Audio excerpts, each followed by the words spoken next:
हम लोग मैथमेटिक की बेसिक क्लास में देखेंगे रोमन न्यूमरल्स जोड़ के बारे में। रोमन न्यूमरल्स जोड़ को कैसे हम लोग इजीली तरीके से सॉल्व कर सकते हैं ताकि इन फ्यूचर हमको किसी प्रकार से दिक्कत ना हो। तो चलिए बेसिक कॉन्सेप्ट साथ हम लोग वीडियो को देख ही लेते हैं। चलिए तो हम लोग वीडियो को स्टार्ट करते हैं।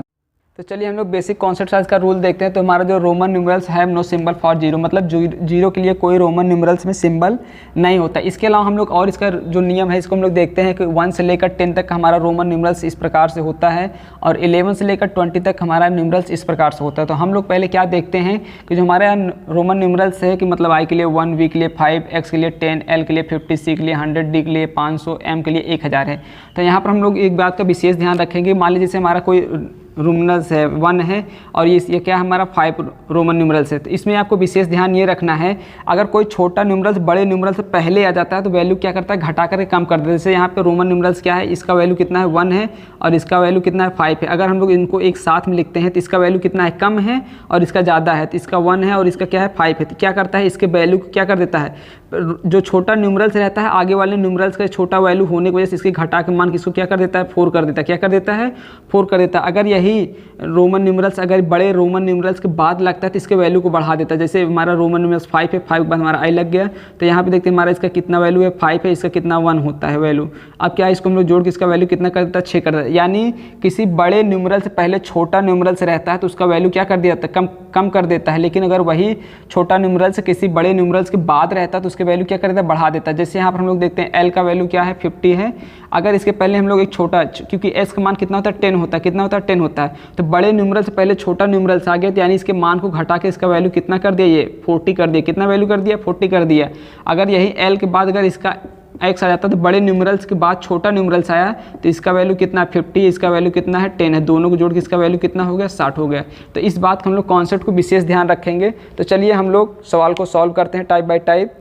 तो चलिए हम लोग देखते हैं कि रोमन न्यूमरल्स जोड़ कैसे कहते हैं। तो हम लोग सबसे पहले क्या करते हैं, 1 से लेकर 10 तक का जो रोमन न्यूमरल्स है हम लोग किसी भी जोड़ में पहुंचने से पहले उसमें देखते हैं कि 1 से लेकर 10 तक हमारा रोमन न्यूमरल्स क्या है। तो हम लोग देखते हैं ये हमारा v जो है क्या है, रोमन न्यूमरल्स कितना है 5 है। तो इसका वैल्यू कितना हो गया 5, कितना हो गया 5। उसी प्रकार हम लोग देखते हैं इसमें हम चल देखते हैं हमको 1 से 10 तक का देखना है। तो इसमें देखते हैं i का मतलब क्या होता है 1 होता है। फिर दोनों i को ले लिए तो इसका वैल्यू कितना होता है 2 होता है। उसके बाद अगर हम लोग x को साथ में लेते हैं इसका वैल्यू कितना होता है 12 हो जाता है। तो हम लोग क्या करते हैं पहले 2 तक का लेते हैं तो इसका वैल्यू कितना होता है 2 होता है। डबल i का वैल्यू कितना होता है 2 होता है और इस x का वैल्यू कितना होता है 10 होता है। दोनों को जोड़ दिए तो हमारा क्या बन गया 12। कितना बन गया 12, यानी 5 और 12 को जोड़ेंगे तो हमारा वैल्यू कितना बन जाएगा 17। कितना बन जाएगा 17। अब यहाँ पर हमको 17 का क्या लिखना है, रोमन न्यूमरल्स लिखना है। तो अगर हमको 17 का रोमन न्यूमरल्स नहीं मालूम है तो हमको प्लेस वैल्यू मालूम है। तो 7 का प्लेस वैल्यू 7 होता है, 1 का प्लेस वैल्यू 10 होता है। क्या होता है 10 होता है। तो हम लोग क्या करते हैं, तो जब इसका हम लोग 10 आया हुआ है तो सबसे पहले 10 का क्या होता है x होता है तो हम लोग x लिख देंगे। 7 का क्या होता है रोमन न्यूमरल्स,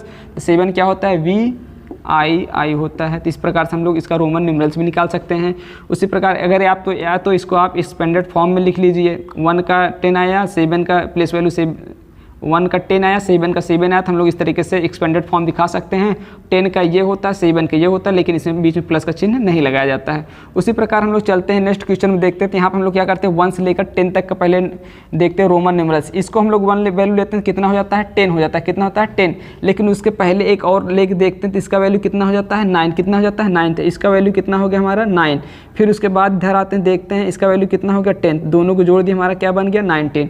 उसी प्रकार हम लोग देखते हैं यहाँ से 1 से लेकर 10 तक कोई रोमन न्यूमरल्स है तो क्या इसका देखते हैं वैल्यू कितना है 5 और इसका वैल्यू कितना है 10। दोनों जोड़ दिए क्या बन गया हमारा 15। यहाँ पे 19 यहाँ 15, दोनों को ऐड कर देंगे तो हमारा क्या बन जाएगा 34। कितना बन जाएगा 34। अब हमको 34 का रोमन न्यूमरल्स लिखना है तो हम लोग क्या करते हैं इसका प्लेस वैल्यू निकालेंगे। इसका 4 आता है और इसका 30 आ जाएगा। तो अब 30 के लिए हम लोग क्या रोमन न्यूमरल्स यूज करते हैं, 3 बार x का यूज किया जाता है। 4 के लिए क्या यूज किया जाता है IV यूज किया जाता है। इस प्रकार यहाँ देखते हैं 4 का क्या होता है रोमन न्यूमरल्स ये होता है। 30 क्या होता है 3 बार x होता है। उसी प्रकार हम लोग चल के नेक्स्ट देखते हैं।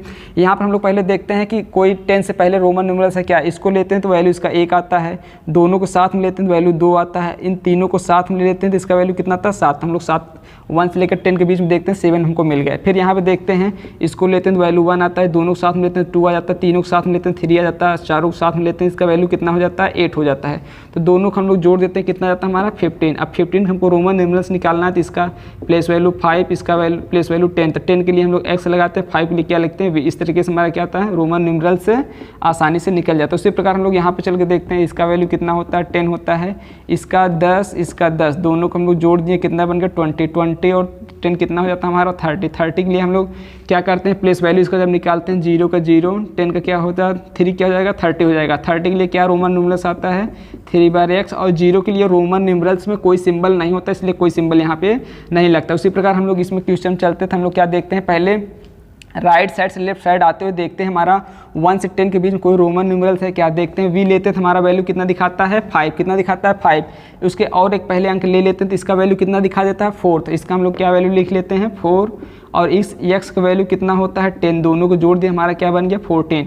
उसी प्रकार यहाँ पर हम लोग x को लेते हैं, 10 दिखाता है, उसके पहले दोनों अंक लेते हैं, कितना दिखा देता है 9, कितना 9। और इस x का वैल्यू कितना होता है 10, दोनों को हम लोग जोड़ देंगे, क्या बन जाएगा 19। 14 और 19 को हम लोग जोड़ते हैं, हमारा क्या वैल्यू बन जाता है 33, कितना बन जाता है 33। अब इनका हम लोग प्लेस वैल्यू निकालते हैं, 3 का 3, इस वाले 3 का 30, यानी x कितनी बार आएगा 3 बार, और 3 का कितना होता है रोमन न्यूमरल्स 3, इस प्रकार से। उसी प्रकार हम लोग यहाँ पर देखते हैं v से पहले छोटा न्यूमरल्स है, तो यानी 5 में से 1 घट कितना हो जाएगा, इसका वैल्यू 4 हो जाएगा, कितना हो जाएगा 4 हो जाएगा। उसी प्रकार यहाँ x में पहले देखते हैं एक छोटा रोमन न्यूमरल्स है, तो इसके वैल्यू क्या करेगा घटा देगा, घटा के इसका वैल्यू कितना कर दिया 9। यानी किसी रोमन न्यूमरल्स, बड़े रोमन न्यूमरल्स पहले छोटा रोमन न्यूमरल्स रहता है, तो उसके वैल्यू से घटा के उसके वैल्यू छोटा कर देता है। तो यहाँ पर हम लोग देखते हैं कि 4 और 9 को जोड़ेंगे, क्या मिल जाएगा हमको 13। 13 में का रोमन न्यूमरल्स क्या होता है, इसका 3, इसका प्लेस वैल्यू 10, यानी 10 आई 3 बार हो जाएगा। ऐसी इस प्रकार से हम लोग रोमन न्यूमरल्स लिख सकते हैं। यानी आप इस बात का विशेष ध्यान रखेंगे, कोई अगर रोमन न्यूमरल्स मान लीजिए हमारा 5 है, इसके पहले कोई छोटा रोमन न्यूमरल्स आ जाता है, तो इस 5 में से इसका वैल्यू कितना था 1 घट के इसका वैल्यू कितना कर देगा 4, यानी इस टोटल का वैल्यू कितना हो जाएगा 4।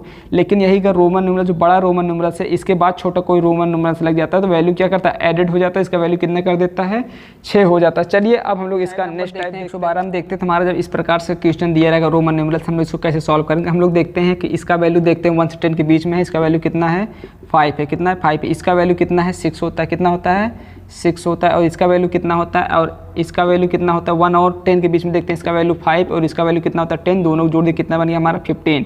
अब हम लोग देखते हैं 5, 6 और 15 को हम लोग जोड़ते हैं, हमारा वैल्यू कितना बन जाता है 26 है। 26 अगर हमको रोमन न्यूमरल्स नहीं आता तो हम लोग इसका प्लेस वैल्यू निकाल लेते हैं, तो कितना हो जाता है 6 का 6, 2 का क्या होता है 20। 20 के लिए हम लोग क्या लिखते हैं डबल बार x, उसके बाद 6 के लिए क्या लिखते हैं vi। इस प्रकार से रोमन न्यूमरल्स लिखा जाता है। उसी प्रकार हम लोग इसको देखते हैं, तो हम लोग देखते हैं 1 से 10 के बीच, इसको लेते हैं तो 1 आता है, इसको लेते हैं 2 हो जाता है, इसको लेते हैं तो कितना 7 हो जाता है। अगर इसको लेते हैं तो कितना हो जाता है 17 हो जाता है। लेकिन हमको 1 और 10 के बीच में देखना है, तो हम लोग इन्हीं 3 अंकों लेंगे। इसका वैल्यू कितना हो जाता है 7, इसका वैल्यू कितना होता है 10, इसका वैल्यू कितना होता है 10। सभी को हम लोग ऐड कर दे 10, 10, 7 कितना हो गया 27 हो गया। उसी प्रकार हम लोग यहाँ देखते हैं v का वैल्यू कितना होता है 5, x का वैल्यू कितना होता है 10, दोनों को जोड़ दिए, हमारा वैल्यू कितना है 15। इसका वैल्यू कितना होता है 5, यानी 27, 15 और 5, 15 और 5 को जोड़ेंगे 20 हो जाएगा, और 20 में 27 जोड़ेंगे कितना हो जाएगा हमारा हो जाएगा 47, कितना हो जाएगा 47। अब 47 के लिए हमें यहाँ रोमन न्यूमरल्स लिखना है, तो हम लोग यहाँ इसका प्लेस वैल्यू निकाल लेंगे, 4 के क्या हो जाएगा 40। अब यहाँ पर हम लोग देखते हैं कि 40 के लिए हमारा रोमन न्यूमरल्स क्या आएगा। हम लोग 40 की बात करेंगे, 40 के लिए हम लोग देखें अगर x 4 बार लिखते हैं तो ये हमारा क्या हो जाएगा गलत हो जाएगा, क्योंकि किसी रोमन न्यूमरल्स में किसी भी रोमन का रिपीटेशन कितनी बार हो सकता है, केवल 3 बार हो सकता है। कितनी बार हो सकता है 3 बार।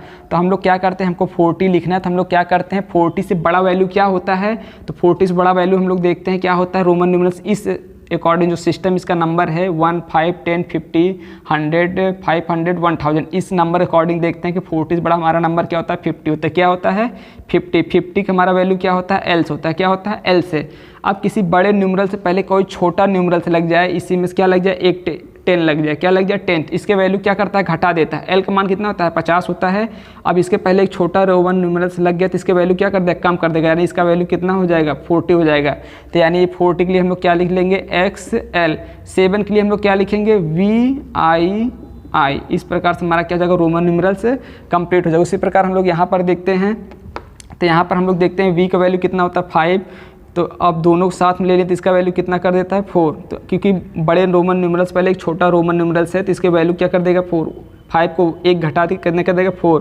फिर यहाँ पर हम लोग देखते हैं एल का वैल्यू कितना होता है 50 होता है, लेकिन उसके पहले एक छोटा रोमन न्यूमरल्स है, तो दोनों मिला के इसका वैल्यू कितना कर देगा 40। कितना कर देगा 40, क्योंकि एल का मान कितना होता है 50, उसके पहले एक छोटा रोमन न्यूमरल्स है जिसका वैल्यू कितना है 10 है, तो 50 में से 10 घटा के इसका वैल्यू कितने कर देगा 40। दोनों को जोड़ देंगे तो हमारा वैल्यू कितना हो जाएगा 44। फिर यहाँ पर हम लोग देखते हैं एल का वैल्यू कितना होता है 50 होता है, और उसमें 1 जोड़ देंगे कितना हो जाएगा, इसका वैल्यू 1 होता है, इसका वैल्यू कितना होता है 50 होता है, दोनों जोड़ देंगे कितना हो जाएगा 51। फिर यहाँ आप देखते हैं एक बड़े रोमन न्यूमरल्स, पहले छोटा रोमन न्यूमरल्स है, तो यानी 10 में से 1 घट कितना हो जाएगा 9। तो यहाँ आप देखते हैं 44, 51, 9, इनको हम लोग अलग से जोड़ते हैं 44, 51, 9, इनको हम लोग ऐड करते हैं कितना जाता है 4, उसके बाद देखते हैं 9, 10, यानी हमारा कितना आ गया 104, कितना आ गया 4। अब हम लोग क्या करते हैं, इसके लिए हमें क्या लिखना है रोमन न्यूमरल्स लिखना है, तो हम लोग क्या करते हैं 104 क्या करते हैं प्लेस वैल्यू निकाल लेते हैं। तो 104 इसका 4 हो जाता है, इसका 0 रहता है, इसका कितना हो जाता है 100 हो जाता है। तो 0 के लिए रोमन न्यूमरल्स कुछ भी नहीं होता, तो हम लोग पहले देखते हैं 100 है, तो 100 के लिए हम लोग वैल्यू क्या होता है C होता है, क्या होता है हम लोग C लिख लेंगे। 0 के लिए कोई रोमन न्यूमरल्स नहीं लगता, 4 के लिए फिर क्या लगता है 4 के लिए V क्या लगता है IV लगता है, क्या लगता है IV, यानी हमारा रोमन न्यूमरल्स इस तरीके से क्या हो जाएगा कंप्लीट हो जाएगा, क्या हो जाएगा कंप्लीट हो जाएगा। नंबर हम लोग 113 में देखते हैं कि इस तरीके से अगर हमारा क्वेश्चन दिया हो, किसी में नंबर दिया हो, रोमन न्यूमरल्स दिया, तो इनको हमको जोड़ कर नंबर लिखना, तो हम लोग क्या करेंगे, तो हम लोग यहाँ पर देखते हैं तुम्हारा पहले से नंबर कंप्लीट है, इसका वैल्यू कितना 111, इसका वैल्यू कितना होता है 10, कितना होता है 10। अगर हम लोग यहाँ इसकी बात किया जाए 1 1 3, इसका 3 होता है, इन तीनों का वैल्यू कितना हो जाएगा 3, और इसका वैल्यू कितना होता है 10, दोनों जोड़ देंगे कितना हो जाएगा 13। यानी यहाँ पर हम लोग देखते हैं 111 और उसके बाद कितना 10 है, उसके बाद यहाँ 13 है, इन तीनों को ऐड कर लेंगे तो कितना आ जाएगा 4 3 1, यानी कितना आ गया 134। अब इसका हमको रोमन न्यूमरल्स लिखना है, तो हम लोग क्या करेंगे इसका प्लेस वैल्यू निकाल लेंगे, इसका 4, इसका 30, इसका कितना हो जाता है 100। तो 100 के लिए वैल्यू क्या है C है, तो हम लोग C लिख लेंगे। 30 के लिए क्या लिखा जाता है 3 बार X लिखा जाता है। 4 के लिए क्या लिखा जाता है IV लिखा जाता है। इस प्रकार से हमारा क्या हो जाएगा रोमन न्यूमरल से क्या हो जाएगा कंप्लीट हो जाएगा जोड़। उसी प्रकार यहाँ पर देखते हैं 7 दिया, इसका वैल्यू कितना होता है 6 होता है, कितना होता है 6 है। 7 और 6 जोड़ें कितना आ जाएगा 13। 13 के लिए हम लोग क्या करते हैं, इसका अगर प्लेस वैल्यू निकालते हैं 3, इसका 10, तो यानी इसका क्या हो जाएगा XI 3 बार हो जाएगा, ये भी हमारा क्या हो जाएगा जोड़ कंप्लीट हो जाएगा। उसी प्रकार यहाँ पर हम लोग देखते हैं X वैल्यू कितना होता है 10 और 8 को जोड़ देंगे कितना हो जाएगा 18 का हम लोग अगर प्लेस वैल्यू निकालें, इसका 8, इसका 10, तो 10 के लिए X लगता है और 8 के लिए क्या लगता है VIII, क्या लगता है VIII। इस प्रकार से हमारा क्या हो जाता है रोमन न्यूमरल्स का जोड़ कंप्लीट हो जाता है। यदि आपको ये वीडियो पसंद आया है तो वीडियो करिएगा लाइक। मिलते हैं नेक्स्ट वीडियो में, तब तक के लिए जय हिंद जय भारत।